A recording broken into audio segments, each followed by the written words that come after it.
हाल में हुई नीट परीक्षाओं को लेकर कई सवाल खड़े हुए हैं। धांधली और गड़बड़ी के आरोप लगाए जा रहे हैं और इन सब विवाद को लेकर जो नीट की तैयारी करने वाले छात्र हैं वो क्या सोचते हैं और उनके मन में क्या चल रहा है, क्या वो कहीं ना कहीं आशंकित होंगे। उनसे बात करने के लिए, नीट की जो तैयारी कर रहे हैं जो बच्चे हैं उनसे बात करने के लिए हम इस वक्त प्रयागराज में सीपी शर्मा क्लासेस में हैं, जहां हमारे साथ बच्चे भी हैं और जो बच्चों के टीचर हैं वो भी हैं, मौजूद हैं। तो बच्चों से बात करेंगे और समझेंगे कि उनके दिमाग में क्या चल रहा है। आप बताएं, आप नीट की तैयारी, आपने एग्ज़ाम दिया था इस बार? जी दिया था। क्या हुआ है, जो पूरा विवाद है किस तरह से देखते हैं, क्या सोचते हैं आप? हम तो यही सोचते हैं कि ये सरासर स्कैम हुआ है और इतनी कट ऑफ नहीं बढ़नी चाहिए। बिना पेपर लीक के और ऐसी कट ऑफ हो ही नहीं सकती। फिर जब प्रेस कॉन्फ्रेंस करती है एनटीए तो उसमें भी वो क्लियर नहीं करती कोई भी क्वेरी को, और उसमें सिर्फ ये बोल दिया जाता है कि हमने ग्रेस मार्क्स दिया और कुछ अपना उसमें दिखा दिया, 2018 का कुछ रूल दिखा दिया वहाँ पर, जो कि किसी भी बेसिस पर सही नहीं है। 718 719 नंबर, 716 नंबर, मतलब 718 719 नंबर, ये 70 से 80 नंबर ग्रेस मार्क्स दिया गया सिर्फ इस बेसिस पर कि कंपनसेशन मार्क्स दिया गया कि वहाँ पर 6 सेंटर पर और 1563 बच्चों का वहाँ पर पेपर में कुछ टाइम का दिक्कत हो गया था, सही से मैनेजमेंट में दिक्कत आ गई थी, इस वजह से वहाँ पर कंपनसेशन मार्क्स दिया गया। 100 नंबर कंपनसेशन मार्क्स किस बेसिस पर दिया गया? ये तो सीधे सीधे जो मेहनत कर रहे हैं उनके ऊपर तो आप उंगली उठा रहे हैं गलत तरीके से। जो मेरे साथ अन्याय हो रहा है, आप ये बिल्कुल बिल्कुल। आप बताएंगे, आपने भी परीक्षा दी है? नहीं सर। क्या कहेंगे जो पूरा विवाद खड़ा हुआ है, कुछ कहना चाहेंगे? हाँ सर, गलत तो किए हैं सर। एनटीए अब ऐसे पेपर में करेगा तो सर हमारा क्या होगा सर? आगे आके सर फिर हम तो फंस जाएंगे ना सर।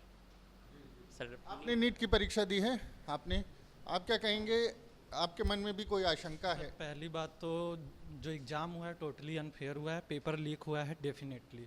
दूसरी बात ये कि सबको मालूम है ये, इससे मना नहीं किया जा सकता। तीसरी बात ये है कि ओएमआर सीट से जो स्कैनिंग हुई है, रिजल्ट अनफेयर आए हैं, किसी का मार्क्स ज़्यादा आया है, किसी का कम आया है। जो ग्रेडिंग सिस्टम दिया गया है वो -20 से, एनटीए कह रहा है -20 से 720 तक ग्रेडिंग दी है। यानी कि जो जिन बच्चों ने क्वेश्चन अटेम्प्ट भी नहीं किया है उनको ग्रेडिंग दे के 72 मार्क दे दिए गए हैं, जिसकी वजह से 67 बच्चों का 722 आया है। मैंने खुद एग्ज़ाम दिया था, मेरा अकॉर्डिंग टू एनटीए के हिसाब से 376 मार्क्स आए हैं। बट ओएमआर तो डाउनलोड नहीं हो रहा है मेरा, तो क्योंकि उनका नेटवर्क एरर बता रहा है। मैं कॉल कर रहा हूँ तो बिज़ी बता रहा है, कोई कॉल नहीं। मैंने 1 घंटे तक लगातार कॉल किया था, इस पर उनका कोई आंसर नहीं आया वहाँ से। तो जब मैंने ओएमआर तो डाउनलोड नहीं हो रहा है तो मैंने क्वेश्चन बुकलेट से मिलाया तो 424 आ रहा है। इसके बावजूद मैंने लास्ट टाइम पे 8-10 क्वेश्चन अटेम्प्ट किए थे, उसके मैंने देखे नहीं हैं अभी। तो मेरा मार्क्स तो गड़बड़ है, ये मेरी प्रॉब्लम है यहाँ पे। लेकिन मेरे जैसे 28,000 लोगों ने फॉर्म फिलअप किया था, बहुत सारे बच्चे नहीं दे पाए, लेकिन मेरा जो है वो मार्क्स कम आया है अकॉर्डिंग टू एनटीए। मेरे हिसाब से मार्क्स ज़्यादा है, ये एक बच्चे की प्रॉब्लम है। तो क्या लग रहा है, कुछ गड़बड़ी की आशंका है? हाँ, गड़बड़ी टोटल है और बहुत सारे बच्चों के साथ अनफेयर हुआ है और बहुत सारे बच्चों ने सुसाइड भी कर लिया है इसको लेके। क्या चाहते हैं? हम चाहते हैं कि रीनीट दोबारा हो, लेकिन कुछ बच्चों ने ज़्यादा मेहनत किया है, जिनका पेपर अच्छा गया है, उनके साथ नहीं होना चाहिए ऐसा। बट अब यहाँ पे पॉसिबिलिटीज़ क्या हो वो सुप्रीम कोर्ट फैसला करेगा। ये तो परीक्षा जो है दोबारा से आयोजित की जाए, और कहीं ना कहीं अन्याय हुआ है जिन्होंने तैयारी की थी। आप कुछ बताएंगे, आपने दिया था एग्ज़ाम, कुछ कहना चाहेंगे? जो परीक्षा आप तैयारी कर रहे हैं, जिस तरह से गड़बड़ी हो जाती है, तमाम सपने लेकर के जो बच्चे हैं वो पढ़ाई की करते हैं, तैयारी करते हैं, बाद में पता चलता है कि परीक्षा जो है उसमें कुछ धांधली हो गई। सर अगर ऐसा होगा तो कैसे चलेगा? तो कोई बच्चा क्या कहते हैं शुरू से मेहनत कर रहा है, फिर उसके बाद में अगर एग्ज़ाम दे रहा है, एग्ज़ाम देने के बाद लीक हो जा रहा है पेपर, सही से रिजल्ट भी नहीं आ पा रहा है। अगर ऐसा चलेगा तो कैसे चलेगा? इससे पहले तो कभी ऐसा नहीं हुआ कि 720 में से 720 हर एक बच्चा पाया हो। 67 स्टूडेंट पाए, एक ही सेंटर पर 8 से 9 बच्चे पाए हैं, 72/72। अच्छा ये बताएं, आप तैयारी कर रहे हैं, आपको लगता है कि अगर इसी तरह से होगा तो फिर मेहनत बेकार हो जाए? क्या लग रहा है, कोई मन में असुरक्षा? सर अगर ऐसा ही चलता रहेगा तो फिर तैयारी करने से, प्रिपरेशन करने से इतना क्या मतलब निकलेगा?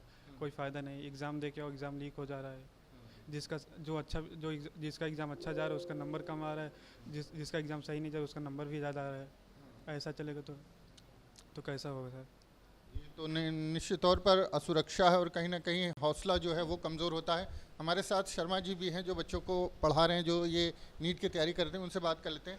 सर, ये बताएं कि जो बच्चे हैं यहाँ पर मौजूद हैं, उनको आप उनको तैयारी करवाते हैं, लेकिन जिस तरह से पूरा विवाद सामने आया है, किस तरह से देख रहे हो बच्चों का मोराल जो है उस पर क्या असर देखते हैं? देखिए, ये आज तक के इतिहास में पहली बार ऐसा हुआ है कि 67 स्टूडेंट को जो है 720 आउट ऑफ 720 मार्क्स आ गए।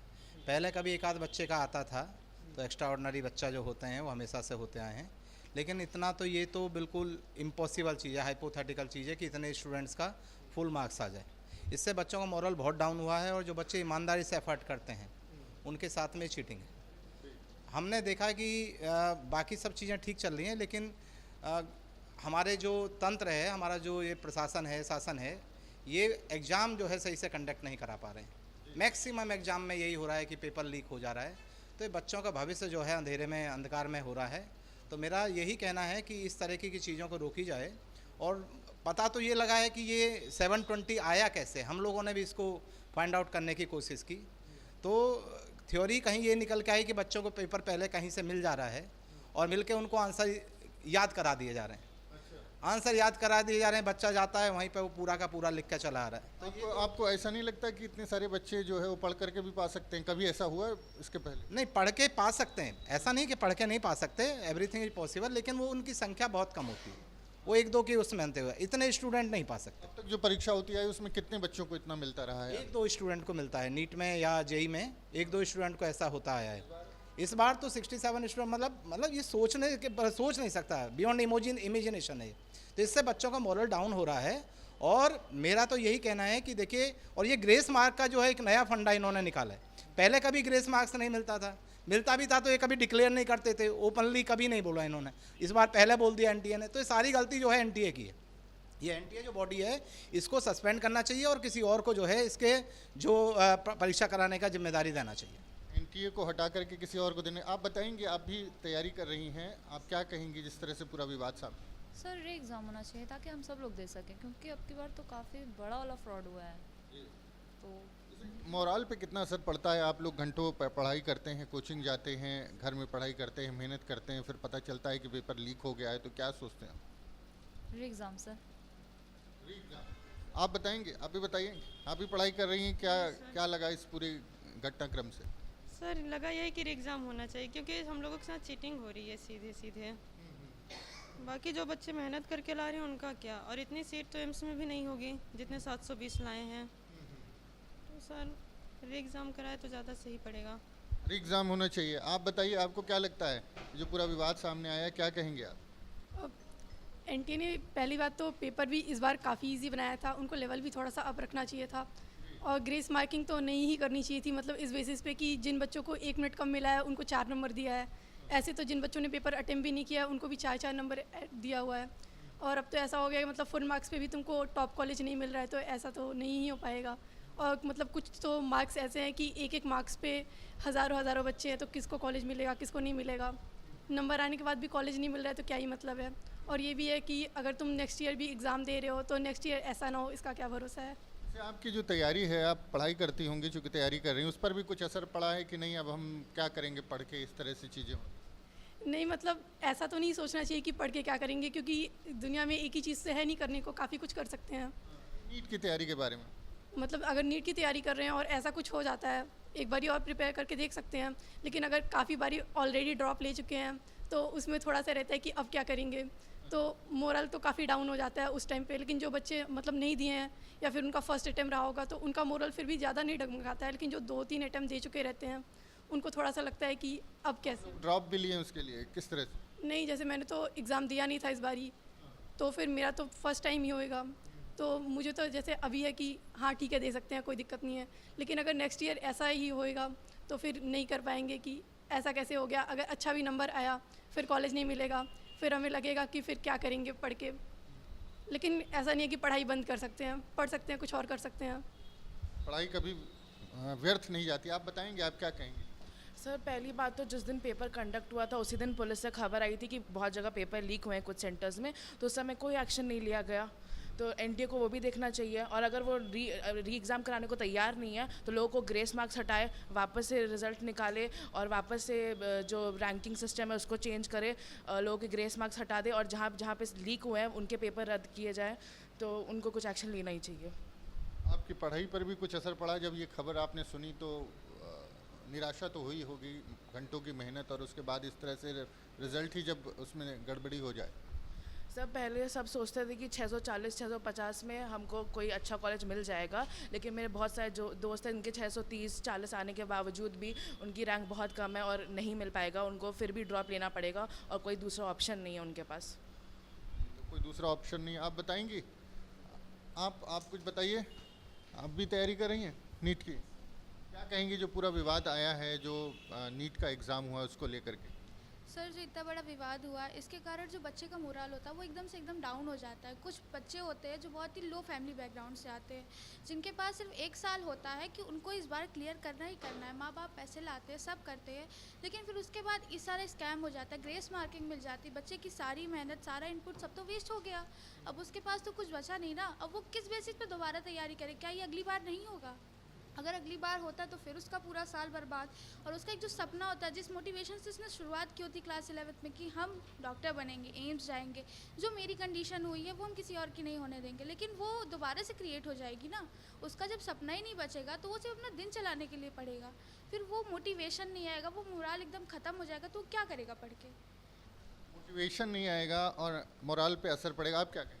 सर, दिक्कत तो वही है, जैसे ग्रेस मार्क्स दे दिए हैं, मतलब जैसे टाइम कम मिला है तो सर टाइम वाले टाइम भी दे सकते थे। जैसे कोई बच्चा 2 क्वेश्चन 3 को छोड़ दिया मगर उसको भी 720 और 720 आ चुके हैं, तो इससे दिक्कत जो मेहनत करा है उस कम आए हैं। पहले बार नीट में 718 719 नंबर मिला है, तो कोई चांस ही नहीं है इससे आने का। तो यही क्या है, री एग्ज़ाम होना चाहिए सर। री एग्ज़ाम होना चाहिए। आप लोग कुछ बताएंगे, क्या चाहते हैं? सर, हमें भी बहुत डर लग रहा है, हम भी तैयारी कर रहे हैं। इस साल तो पेपर नहीं दिए, अगले साल पेपर देंगे जो है। अगले साल को लेकर अभी से आशंका है? हाँ सर, इतने ये एक तरह से कह सकते हैं कि असर होता है अगर कोई परीक्षा में गड़बड़ी हो जाए कि जो आने वाली परीक्षा उनमें उनका क्या हो? सर, डर लग रहा है क्या होगा, इतने लोग का हुआ है, हम लोग को कॉलेज मिलेगा या नहीं मिलेगा। तो हमारे पेरेंट्स गरीब हैं, ज़्यादा नहीं पढ़ा सकते, 1-2 साल एफर्ट कर सकते हैं। आपके पेरेंट्स जो है आपको एक मौका दिया होगा उन्होंने कि तुम एक बार 1 साल तैयारी कर लो? जी सर, जी सर। ये भी बड़ी मुश्किल है कि बहुत सारे ऐसे बच्चे हैं जिनको ज़्यादा अवसर जिनके पास होता नहीं है और जो पेरेंट्स हैं वो मौका देते हैं कि 1 साल तैयारी कर। जी बिल्कुल देते हैं, और इससे टाइम वेस्ट भी होता है। मतलब जो हमारा करियर हम आगे जाके डॉक्टर बनना चाहते हैं वो बर्बाद हो जाता है एक तरीके से। और जो हिसाब से मार्किंग हुई है बहुत गलत हुई है, वो बिल्कुल इलॉजिकल मार्किंग है, उस हिसाब से नहीं होनी चाहिए। एंड ये देश का भी सवाल है, क्योंकि हम लोग जो डॉक्टर प्रोड्यूस कर रहे हैं वो आगे जाके कॉलेज में जाके क्या करेंगे जब उन्हें कुछ आता ही नहीं है। जब ऑपरेशन थिएटर में जाएंगे तो पेशेंट तो मर ही जाएगा। जो धांधली करके आया वो कैसे अच्छा डॉक्टर बन पाए? नहीं बन पाएगा। ये बहुत गलत हुआ और रीनीट होना चाहिए। आपको क्या लगता है कि दोबारा परीक्षा होनी चाहिए? क्या यस सर, बिल्कुल दोबारा परीक्षा होनी चाहिए। जिस तरह से बच्चों के साथ अन्याय हुआ है, 720 मार्क्स इतने लोगों को मिले हैं, पेपर लीक की भी आशंका है, पेपर लीक हुआ है कई सेंटर्स में। और जो ये मार्किंग स्कीम है, जो ग्रेस मार्क्स दिए गए हैं वो इनका कोई बेसिस ही नहीं बताया गया, ऐसे मन मर्जी ग्रेस मार्क्स दिए गए हैं बच्चों को। तो रीनीट होना चाहिए। रीनीट होना चाहिए। ये तमाम जो नीट की तैयारी करने वाले स्टूडेंट्स हैं, जो प्रतियोगी छात्र हैं, वो मानते हैं। और जिस तरह से पूरा विवाद सामने आया है उससे निश्चित तौर पर जो मेहनत करके तैयारी करते हैं और एक सपना देखते हैं कि वो डॉक्टर बनेंगे, उनका सपना ज़रूर उन्हें टूटता हुआ नज़र आया है। और सबसे बड़ा सवाल ये है कि आने वाले समय में जो परीक्षाएं होने जा रही हैं उनको लेकर भी कहीं ना कहीं जो तमाम छात्र हैं उनके मन में आशंका है कि वो पढ़ाई करें और उसके बाद फिर कोई ऐसी सिचुएशन पैदा हो तो वो क्या करेंगे। तो निश्चित तौर पर इस पर सरकार को सख्त कदम उठाने चाहिए ताकि जो परीक्षा को लेकर के, परीक्षा की शुचिता को लेकर के जो एक सवाल खड़ा हुआ है वो लोगों के, खासकर तैयारी करने वाले छात्रों के मन से निकले और वो पूरी ईमानदारी और मेहनत के साथ पढ़ाई कर सकें और उन्हें ये यकीन रहे कि वो अगर ईमानदारी और मेहनत से पढ़ाई करेंगे तो उनको सफलता ज़रूर मिलेगी। प्रयागराज से वीडियो जर्नलिस्ट विजेंद्र कुमार के साथ मानवेंद्र प्रताप सिंह, न्यूज़ स्टेट, उत्तर प्रदेश।